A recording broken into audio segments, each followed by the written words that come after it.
오늘 나누고자 하는 성경은 누가복음 18장입니다.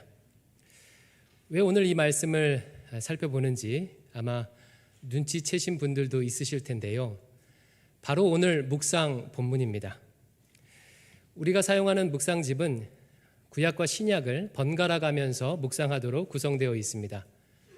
어제 토요일을 시점으로 그동안 묵상했던 시편에서 누가복음으로 바뀌었고요. 이제 4월 초까지 누가복음 뒷부분을 함께 깊이 묵상하게 됩니다. 그래서 묵상운동에 동참하는 여러분들에게 말씀을 묵상하는 것이 이렇게 참 좋은 일이구나, 말씀을 깨닫는 것이 이런 것이구나 라는 맛을 보여드리고자 오늘 본문을 정하였습니다. 오늘 본문은 일명 불의한 재판장의 비유로 일컬어지는 이야기입니다.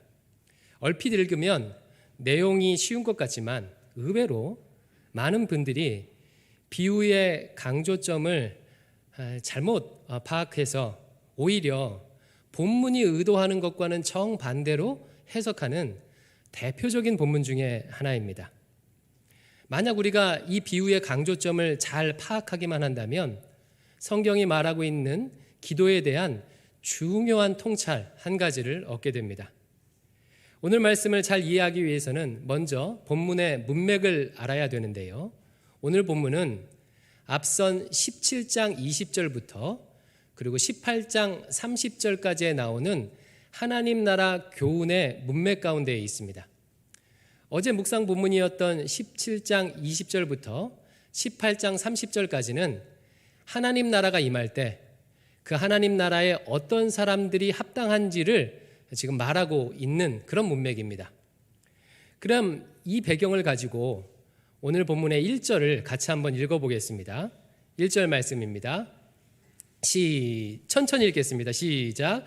예수께서 그들에게 항상 기도하고 낙심하지 말아야 할 것을 비유로 말씀하여 이르시되. 이 문맥을 적용해서 해석하면 하나님 나라에는 어떤 사람이 합당하다고 얘기하는 것입니까? 항상 기도하고 낙심하지 않는 사람이 하나님 나라에 합당하다는 것입니다. 자, 그렇다면 비유의 내용을 본격적으로 살펴보겠습니다. 비유의 내용이 2절과 3절에 등장하는데 같이 한번 이것도 천천히 읽어볼게요. 시작. 이르시되 어떤 도시에 하나님을 두려워하지 않고 사람을 무시하는 한 재판장이 있는데 그 도시에 한 과부가 있어 자주 그에게 가서 내 원수에 대한 나의 원한을 풀어주소서 하되. 아멘. 여기 보니까 두 명의 인물이 등장하죠. 첫 번째 사람은 한 재판장입니다. 지금은 사법, 입법, 행정이 분리되어 있지만 고대 도시에서 재판장의 일은 주로 그 도시의 최고 권력자가 담당했습니다. 그런 그를 성경은 이렇게 묘사해요. 하나님을 두려워하지 않고 사람을 무시한다. 이 두 가지 묘사로 인해서 그가 얼마나 나쁜 재판장인지가 확연히 드러납니다. 성경 말씀은 하나님을 사랑하고 이웃을 내 몸과 같이 사랑하라고 말하죠. 이것이 율법이요 선지자의 강령입니다. 하나님을 사랑하는 가장 중요한 방법은 하나님을 경외하는 것입니다. 다른 말로 하면 하나님을 두려워하는 것입니다. 하지만 이 재판장은요, 하나님을 두려워하지 않습니다. 뿐만 아니라 사람을 무시해요. 이웃을 내 몸과 같이, 즉 타인을 내 존재처럼 대하라고 성경이 말하는데 이 재판장은 타인을 무시하는 사람입니다. 그러니까 율법을 완전히 어기고 있는 아나무인의 불의한 재판장이죠. 반면에 또 한 사람이 등장하는데 그는 과부입니다. 2000년 전 유대 사회에서 과부는 사회적 약자를 대표하지요. 당시 여자의 인권은 무시되었습니다. 사람 취급을 받지 못했습니다. 그래서 숫자를 셀 때도 여자의 숫자를 세지 않고 남자의 숫자를 중심으로 셌죠. 그래서 성경에도 보면 장정만 몇 명이다, 남자가 몇 명이다, 이런 식으로 기록되어 있습니다. 뿐만 아니라 결혼할 때도 신랑이 신부의 집에 찾아가서 지참금을 주고 그 신부를 데려오는 형태가 바로 그 당시의 결혼 풍습입니다. 쉽게 말하면요, 돈을 주고 사오는 개념이 있다는 거예요. 여성은 사람과 재산 그 중간쯤에 위치해 있었습니다. 이런 상황에서 여자가 사회적, 경제적, 법적으로 안정을 이루기 위해서는 반드시 남자가 있어야 했습니다. 어릴 때는 아버지가 있어야 했고, 커서는 남편이 있어야 했고, 늙어서는 아들이 있어야 안전한 삶을 살 수 있었습니다.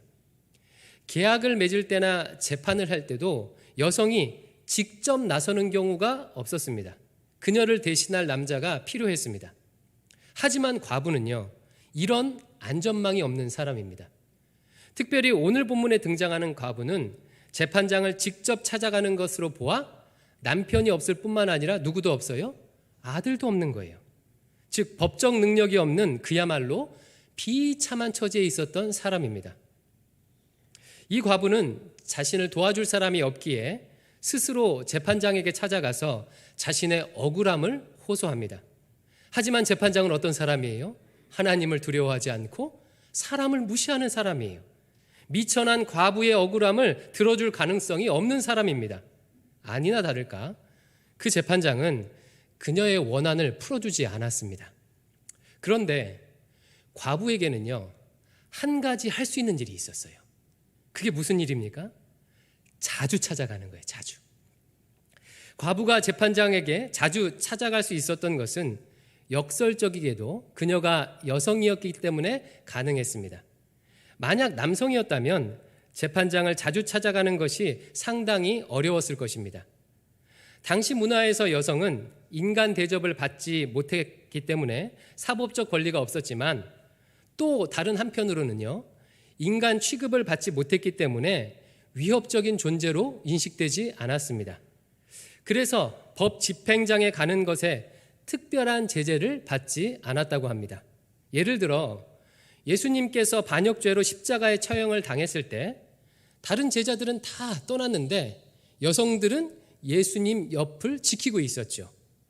여성들은 반역자로 몰리지 않고도 예수님 곁을 지킬 수 있었습니다. 또한 예수님께서 죽으시고 무덤에 계실 때도 군병들이 지키고 있는 그곳에 여성들이 쉽게 갈 수 있었던 것도 비슷한 이유 때문입니다. 반면에 남성은요, 허락받지 않으면 그런 공적인 곳에 쉽게 갈 수가 없었어요. 위협적인 행동으로 간주돼서 체포되었을 것입니다. 의지할 것 없는 과부는요, 자주 재판장에게 찾아가서 원한을 풀어달라고 했습니다. 얼마나 자주 찾아갔든지 급기야 재판장에게 이런 마음이 들게 되었어요. 4절과 5절에 그 재판장의 마음을 표현하고 있는데 같이 천천히 한번 읽어보겠습니다. 시작. 그가 얼마 동안 듣지 아니하다가 후에 속으로 생각하되 내가 하나님을 두려워하지 않고 사람을 무시하나 이 과부가 나를 번거롭게 하니 내가 그 원한을 풀어주리라. 그렇지 않으면 늘 와서 나를 괴롭게 하리라 하였느니라. 이 부분은 재판장의 독백이죠. 참나 정말 귀찮고 번거롭군. 내가 하나님도 두려워하지 않고 사람도 무시하는데 이 과부 때문에 내 명예가 이렇게 떨어졌잖아. 이 스트레스 받는구만. 안 되겠어. 해결해 줘야지. 안 그러면 늘 와서 이렇게 나를 힘들게 하겠군. 드디어 재판장에게 과부의 원한을 풀어주기로 한 그런 마음이 들었습니다. 이 비유를 말씀하신 주님께서 6절과 8절에 연이어서 이렇게 제자들에게 말합니다. 여기서부터가 정말 중요한데요. 6, 7, 8절을 천천히 같이 한번 읽어보겠습니다. 시작. 주께서 또 이르시되 불의한 재판장이 말한 것을 들으라. 하물며 하나님께서 그 밤낮 부르짖는 택하신 자들의 원한을 풀어주지 아니하시겠느냐. 그들에게 오래 참으시겠느냐. 내가 너희에게 이르노니 속히 그 원한을 풀어주시리라. 아멘. 크게 어렵지는 않죠. 무슨 뜻입니까? 불의한 재판관도 이렇게 미천한 과부의 원한을 풀어주는데 하나님께서 택하신 자들의 원한을 속히 풀어주지 않겠느냐라는 말이에요. 이제 여기서부터 중요합니다. 지금 이 부분 7절에 나오는 하물며 하나님께서라고 하는 이 부분을 어떻게 해석하느냐에 따라서 정반대의 결과가 나타납니다. 먼저 여기 나오는 하물며를 재판장과 하나님을 비교하는 하물며로 해석하면 이렇게 해석이 돼요. 자, 재판장을 봐봐. 매우 불의하잖아? 그렇게 불의한 재판장도 과부가 자주 찾아가서 호소하자 귀찮아서라도 원한을 풀어주잖아. 하나님은 재판장과 비교해서 얼마나 좋은 분이니 그 하나님께서 택하신 백성의 호소를 무시하겠어? 금방 원한을 풀어주실 거야. 그러니까 낙심하지 말고 응답받을 때까지 기도해. 끝까지 기도해. 열심히 기도해. 그러면 속히 응답받을 거야. 이런 교훈이 돼요. 여러분, 자연스럽지요? 자연스럽습니다. 그런데요, 이렇게 해석하게 되면 문제가 하나 있어요. 만약에 우리가 그렇다면 응답을 받지 못한다면 그 원인이 어디에 있게 되는 것입니까? 내가 응답 받을 때까지 끝까지 기도하지 않기 때문이 되는 거예요. 하나님께서 이제 곧 응답해 주실 건데, 속히 응답해 주실 건데 끝까지 기도하지 못하고 포기했기 때문이 되는 것입니다. 그 사이에 낙담해서 기도를 포기했기 때문에 응답을 못 받게 된다는 결론에 이르러요. 과부처럼 끝까지 기도했어야 했는데 그 과부는 불의한 재판장임에도 불구하고 자주 찾아가서 응답을 받았는데, 우리는 좋으신 하나님께 기도하면서 너무 빨리 낙담하여 기도하지 않기 때문에 응답을 못 받는 것이 돼요. 그렇죠? 이 결론은요, 매우 자연스러워 보이지만 만약 이렇게 해석한다면, 이런 해석의 결론으로 나오는 하나님은요, 결코 좋은 하나님이 될 수가 없습니다. 예를 들어서 어떤 김 집사님이 남편의 구원을 위해 새벽기도 나와 기도하기로 작정했어요. 그런데 새벽 기도를 하자마자 남편이 마음이 변화되기는커녕 예수님을 믿기는커녕 오히려 교회 다니는 자신을 더 핍박합니다. 아니, 일요일에만 교회 가야지, 평일날 새벽에 어딜 나돌아다니는 거야 하면서 핍박하기 시작해요. 이 김 집사님이 너무 마음이 낙담이 됐습니다. 그래서 새벽 기도를 포기했어요. 그러자 하나님께서 이렇게 말씀하시는 거예요. 만약에요, 김 집사 참 안타깝구나. 끝까지 기도했어야지. 네가 일주일만 더 새벽 기도를 했으면 내가 응답했을 텐데 낙담하고 기도를 포기하다니 참 아쉽구나. 불의한 재판장이 끝까지 찾아온 과부의 원한을 풀어준 비유 기억하고 있지? 나는 그 불의한 재판장보다 좋은 하나님 아니니 이제 금방 들어주려고 했는데 네가 중도에 포기해서 들어줄 수 없겠구나. 여러분, 하나님께서 이렇게 말씀하신다면 이 하나님이 좋으신 하나님일 수 있을까요? 불의한 재판장과는 비교해서 좋은 분일지는 모르지만 얼마나 잔인합니까? 우리 하나님은 그런 분이 아니셔요. 여기서 말하는 기도의 교훈은 그런 것이 아닙니다. 어떤 목사님이 40일 금식 기도를 작정했어요. 하지만 급격한 체력 저하로 30일째 금식 기도를 중간에 포기했습니다. 그러자 하나님께서 10일을 더 채웠어야지, 그랬으면 들어주었을 텐데 이런 분이 아니시라는 것입니다. 그런데 간혹 기도를 이렇게 오해하는 경우가 많이 있습니다. 자신에게도 그렇게 적용하고 심지어는 남에게도 그런 식으로 적용해서 안 그래도 마음이 힘든 사람들에게 대못을 받기도 합니다. 어떤 권사님이 병간호로 고생하고 있는 김 집사님을 길거리에서 만났어요. 김 집사님께 이렇게 말합니다. 아유, 김 집사, 엄마가 아직도 병원에 있다며? 참 많이 고생하고 있네. 힘들지? 포기하지 말고 기도해. 응답받을 때까지 기도해야 돼. 김 집사가 요즘 힘들다고 기도해도 잘 안 나오고 기도를 쉬어서 응답이 더딘 거야. 기도의 분량을 채우면 반드시 응답받을 거야. 여러분, 이 말이 김 집사님에게 어떻게 들릴까요? 위로는 아주 조금 되고요, 큰 상처를 주게 되지 않을까요? 결국 엄마가 치유되지 않는 이유는요, 내가 끝까지 기도하지 않기 때문인 거예요. 하나님이 응답하지 않는 이유는 내 기도가 부족하기 때문이라는 자책을 지금 그녀에게 심어주고 있는 것입니다. 어떤 측면에서는 굉장히 폭력적일 수가 있지요. 지금 오늘 본문에서 말하는 기도는요, 그런 게 아닙니다. 내가 열심히 기도해서 끝까지 기도해서 하나님께 응답을 받아내는 것, 그게 아니라는 거예요. 우리 하나님은 내가 끝까지 기도하는지 안 하는지, 그리고 열심히 기도하는지 안 하는지 보다가 그 열심을 보고 기도에 응답하시는 분이 아니십니다. 기도는 극기 훈련이 아니에요. 내 공로로 응답을 쟁취하는 것이 아닙니다. 어떤 분량을 채우는 것이 아니에요. 그런 기도는 이방신들을 섬기는 사람들이 하는 기도이죠. 100일 동안 지극정성으로 기도해서 비나이다 기도해서 내 공덕으로 신을 감동시켜서 자신의 원하는 것을 얻어내는 것, 이런 기도가 소위 미신적 기도 아닙니까? 간혹 기도에 분량이 있다는 말을 합니다. 저도 가끔 그 말을 사용합니다. 하지만 여기서 분량이 있다는 말은 기도 시간의 양을 의미하는 것이 아닙니다. 100시간을 채우고 1000시간을 채워야 응답되는 양이 있다는 의미가 아니에요.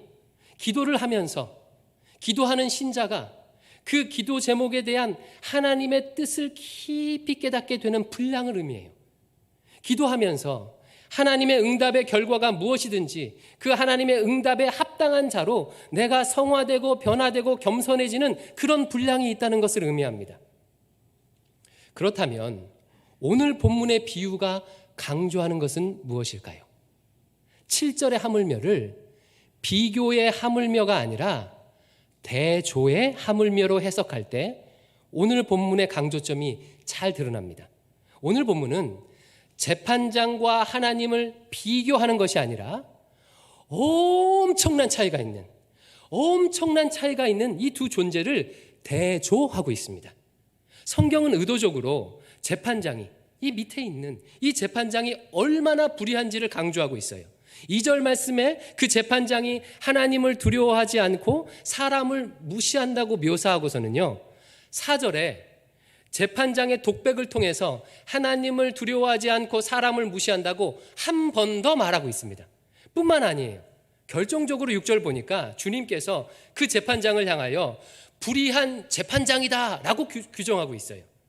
몇 절 안 되는 이 비유에서 이 재판장이 하나님과는 정반대에 있는, 극단에 서 있는 나쁜 재판장임을 반복적으로 강조하고 있는 거예요. 반면에 하나님은 어떤 분이시죠? 이런 불의한 재판장과는 비교할 수 없는 분이에요. 정반대에 있는 분이십니다. 공의와 정의가 무궁하시고 자기 백성을 끝까지 책임지시고 자기 백성을 끝까지 사랑하시는 신실하신 하나님이세요. 재판장은 과부가 자주 찾아오니까 귀찮고 번거로워서 마지못해서 응답했지만 하나님은 그런 분이 아니셔요. 자기 백성의 밤낮 간구하는 그 호소에 속히 응답하시는 분이십니다. 어떤 분량이 차야 열심히 기도해야, 끝까지 기도해야 그 공덕을 보고 응답하시는 분이 아니라 택한 백성이 하나님 앞에 나와서 호소하기만 하면, 기도하기만 하면 즉시 속히 들으시고 원한을 풀어주시는 좋으신 하나님이십니다. 그렇기 때문에 낙담하지 않고 기도할 수 있는 거예요. 그렇기 때문에 그 좋으신 하나님께 언제든 항상 기도할 수 있는 것입니다. 저는 저희 집 셋째 딸을 향해서 항상 귀가 열려 있습니다.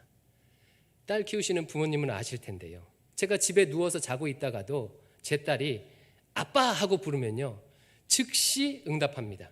속히 응답해요. 제 딸은 저를 머슴 부리듯 합니다. 근데 저는 조금도 싫지가 않아요. 저희 집은 방을 제 아내와 저와 그리고 딸이 셋이 같이 한 방을 쓰고 있는데, 제가 제 아내의 잠꼬대는요 절대로 못 들어요. 하지만 제 딸의 잠꼬대는요 이상하게 들려요. 제 딸의 잠꼬대는 제가 자고 있을 때도요. 심지어는 여기 옆에 구단지 놀이터 앞을 지나다가 제 셋째 딸과 비슷한 목소리가 들리면 혹시나 해서 놀이터를 살펴봅니다. 평일 대낮에 그 시간에 저희 집은 휘영동이거든요. 제 딸이 거기 있을 리가 없잖아요. 그럼에도 불구하고요, 비슷한 목소리가 들리면 놀이터를 확인해요. 저는 딸아이가 부리는 소리에 속히 응답할 준비가 되어 있습니다. 여러분, 하나님은 어떠실까요? 제가 제 딸을 사랑하는 것보다 비교할 수 없이 나를 사랑하시는 분이세요. 하나님은 내가 작은 소리로 아빠라고 부르기만 해도 이미 응답하시는 분이십니다. 나의 입술의 말뿐만 아니라 마음의 묵상까지도 들으시고 응답하시는 분이세요. 아니, 내가 말하기도 전에 내게 있어야 할 것을 아시고 응답하시는 그런 하나님이십니다. 그렇기 때문에 우리는 어떤 상황에서든지 낙심하지 않고 항상 그 하나님께 기도할 수 있는 것입니다. 남편의 구원을 위해 간절히 기도하는 김 집사님의 기도에 하나님은 어떤 분량이 차야 응답하시는 것이 아니라 이미 응답하고 계십니다. 병든 어머니를 위한 딸의 간구에 하나님은요, 이미 응답하고 계십니다. 그러기에 낙담하지 않고 항상 무슨 일이든 쉬지 않고 기도할 수 있는 것입니다. 바로 7절에 하물며는요, 이것을 강조하고 있는 거예요. 여러분, 너무 은혜가 되지 않습니까? 그런데 주님은요, 이 비유를 조금 다소 이상하게 마치고 있어요. 8절 하반절을 같이 한번 읽어볼게요. 8절 하반절이에요. 시작. 그러나 인자가 올 때에 세상에서 믿음을 보겠느냐 하시니라.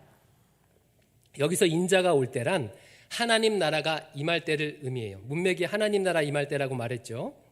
그러나 하나님 나라가 임할 때 믿음을 보겠느냐, 다른 말로 하면 하나님 나라가 임할 때 낙심하지 않고 항상 기도할 사람을 보겠느냐, 이런 말이에요. 여러분, 좀 이상하지 않습니까? 조금 전 제가 말했던 하나님이 나의 하나님이시라면 항상 기도하지 않을 이유가 없잖아요. 낙담할 이유가 없습니다. 그럼에도 주님은 왜 하나님 나라가 임할 때 그런 믿음을 보겠느냐 하시며 부정적인 뉘앙스로 이 비유를 마치고 있을까요? 그것은 하나님 나라가 임하는 방식이 사람들이 기대하는 방식과 차이가 나기 때문에 그렇습니다. 사람들은 하나님 나라가 정치적으로 임할 것을 기대하고 있었어요. 메시아가 오셔서 로마의 압제로부터 자신을 해방하여 모든 원통함을 풀어줄 것으로 기대하고 있었습니다. 하지만 주님이 이루신 하나님의 나라는 그런 방식이 아니죠. 십자가를 지시는 방식으로, 낮아지시는 방식으로 이루시는 하나님의 나라예요. 때문에 사람들은요, 자신의 기대와는 다른 방식으로 임하는 하나님 나라를 위해 항상 기도할 수가 없는 거예요. 십자가를 지는 방식, 즉 패배하는 방식으로 임하는 하나님 나라를 받아들일 수 없는 것입니다. 그렇기 때문에 낙담할 수밖에 없어요. 우리도 마찬가지죠. 하나님이 이렇게 좋은 분인데도 기도를 포기하고 낙담하는 이유는요, 응답의 내용과 방식을 우리가 미리 정하기 때문에 그렇습니다. 내가 원하는 방식으로 응답이 오지 않으면 하나님이 듣지 않으신다고 생각해요. 하나님이 응답하지 않는 것이라고 생각합니다. 하나님은 다른 사람에게는 관대하면서 나에게는 유독 매정하다고 생각합니다. 그렇기 때문에 낙담하게 되고, 그러니 기도할 힘이 없는 거예요. 기도하지 않는 것입니다. 기도해도 남편이나 자녀가 내가 원하는 모습으로 변하지 않으면 하나님이 듣지 않으신다고 생각해요. 병든 가족이 속히 치유되지 않으면 하나님은 내 기도를 외면하고 있다고 생각합니다. 기도해도 내가 기대하는 방식으로 내 생활이 나아지지 않으면 낙담하게 되는 거예요.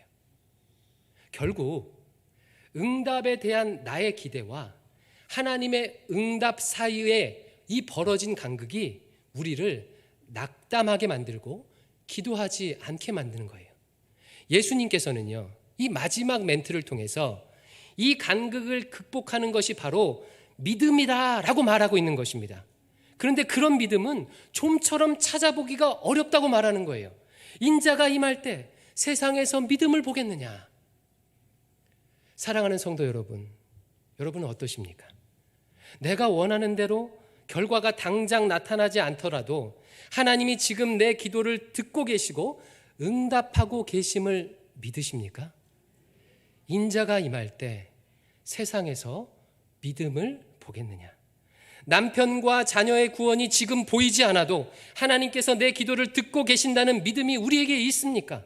나를 괴롭히는 삶의 문제가 여전히 내 발목을 잡고 있어도 하나님이 지금 내 기도를 듣고 응답하고 계심을 믿고 있습니까? 인자가 올 때에 세상에서 믿음을 보겠느냐?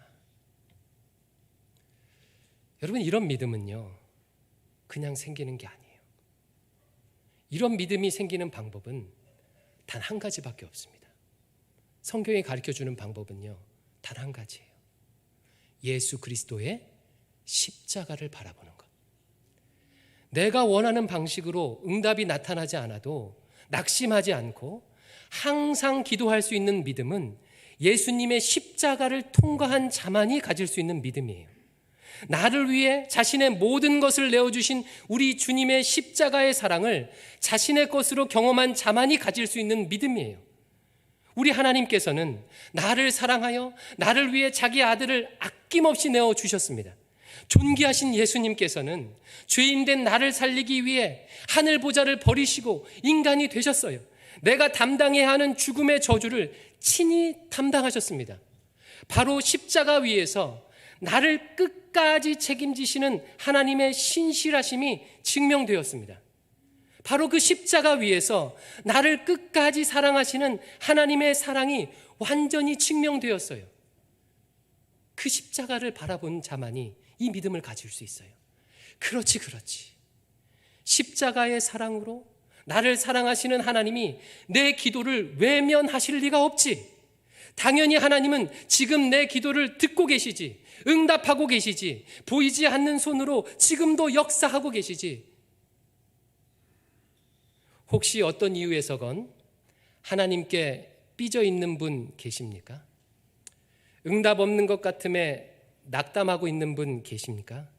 그렇다면 이 아침에 예수님의 십자가를 바라보시기 바랍니다. 먼지 같고 벌레 같은 나, 왜 날 사랑하는지 도대체 그 이유를 알 수 없는 이 나를 위해 십자가의 사랑을 보여주신, 십자가를 지신 그 주님을 바라보시기 바랍니다. 그리고 낙담해서 돌이키십시오. 우리가 묵상했던 시편의 시인처럼 항상 하나님이여 하나님이여 부르며 그 시인처럼 기도하시기 바랍니다. 신실하신 하나님께서 그 순간 속히 즉시 응답하시고 하나님의 역사를 펼쳐주실 것입니다. 기도하겠습니다. 아버지 하나님, 오늘 말씀을 통해서 하나님이 어떤 분이신지 다시금 깨닫게 해주시니 감사합니다. 그 하나님을 오해하고 낙담하며 기도를 포기했던 저희들을 불쌍히 여겨 주시옵소서. 이 시간 하나님을 향해서 하나님의 이름을 부르오니 주님 임재하셔서 속히 우리의 원한을 풀어주시옵소서. 역사하여 주시옵소서. 예수님 이름으로 기도드립니다. 아멘.